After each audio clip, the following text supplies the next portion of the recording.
আর মাঠ বড়াই তো জাহান্নামী। হাসরের মাঠটা বড়াই কি? হাত যেদিক তাকাবেন, ডানে বামে সামনে, খালি জাহান্নামী। আরে জান্নাতের তো একটা দল, বলেন না সুবহানাল্লাহ। তা আপনি দুনিয়ায় তো আপনার চোখে কমই পড়বে, আমার চোখে কমই পড়বে। আমরা এক কর্নারে থাকবো, এক কর্নারে থাকবো, আমাদের দেখে কেউ মনেই করবে না। তাদের নামাজের কাছে আমাদের নামাজ তুচ্ছ, তাদের দাড়ির কাছে আমাদের দাড়ি থেকেই না, তাদের টুপির কাছে আমাদের টুপি কিছুই না, চোখেই দেখা যায় না। তাদের জুব্বার কাছে আমাদের জুব্বা ছোট, তাদের দাড়ির কাছে আমাদের দাড়ি ছোট, তাদের টুপির কাছে আমাদের টুপি ছোট, তাদের তসবির কাছে আমাদের তসবি ছোট, তাদের সেজদার কাছে আমাদের সেজদা ছোট, তাদের আমলের কাছে আমাদের আমল ছোট। কথা কন। আল্লাহর রাসূল বলে গেছে ১৫০০ বছর আগে, তোমাদের তাদের থেকে সবকিছুতেই তুচ্ছ মনে হবে, কিন্তু তোমরা ঘাবড়ায়ও না, তোমরা আমি কুরআন এবং আহলে বাইত পাকের মজবুত করে ধরে রাখো।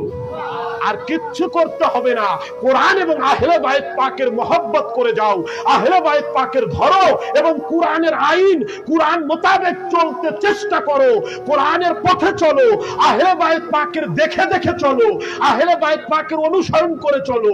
তো তোমার আমল যদি কমও থাকে, তোমার ঈমানের জন্য আমি নবী শাফায়াত করব।